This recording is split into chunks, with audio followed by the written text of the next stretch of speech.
What's going on, YouTube? Welcome back to 303 Streets. Today, we're gonna go over how I put on these mud flaps.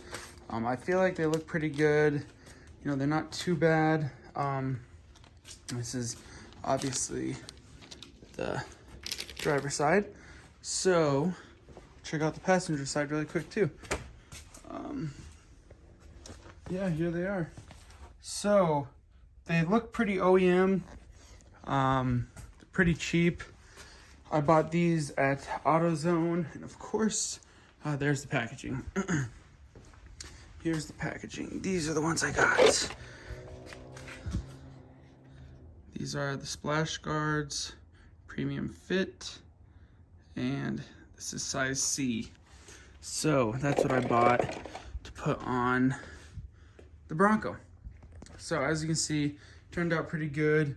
It's mostly just to help all this that you can see right here is all from tires. So you can adjust it at any level you want. This is the level I chose. Yes, I did have to screw it in.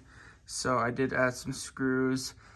I did, obviously you can see one down there, one right here, one right there, and then one more up in there. So good news about doing these is, yes, I did screw it into my fender flares.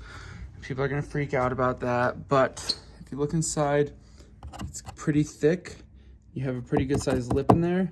So that's why I screwed it in, because if I ever wanna remove these, you'll never know that those were there. And obviously it didn't poke through on this side or anything. You can't even tell. You would never be able to tell. So that's what I did. Pretty easy.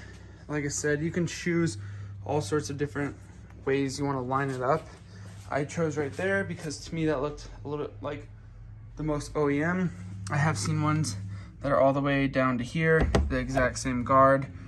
They brought it way lower though. I mean, I think he actually screwed his in to his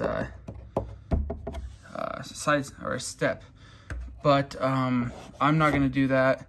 If anything, I might put a little black bumper here so that it doesn't rattle like that, because that's gonna get annoying if it rattles a lot. So we'll have to see how it goes. If so, as I said, I'll just get like a little bumper, put it there, a black one, so if it does hit, it's not rubbing all the time and making a bunch of noise. Yeah, so it was a pretty easy install. I essentially just used hand tools, and you know, if you do want to do this without screwing in how I did, you can use all the stock screws. So what you'd have to do is line this up, find out exactly where those screws are, mark each one out, and then they go like all the way down here and then up. So mark them all out, and then drill into this and then attach it that way. You can do that. I just did it this way because, like I said, I had the lip and I know this isn't going to come off.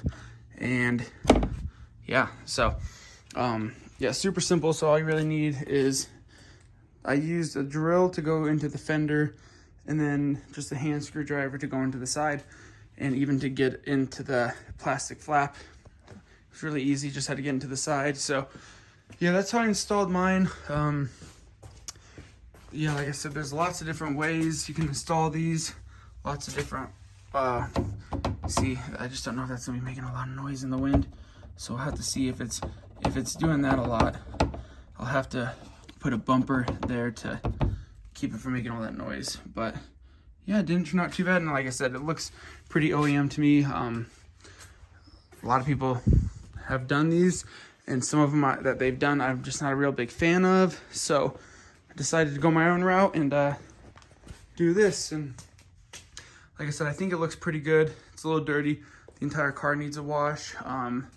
But yeah, those are my mud flaps. So again, if you want to get some, I got them at AutoZone for about $20. It was like 22 something after everything was said and done. Yeah, so $22 from Advanced Auto Parts. Yeah, Advanced Auto Parts. So yeah, check it out. And thank you for watching the video.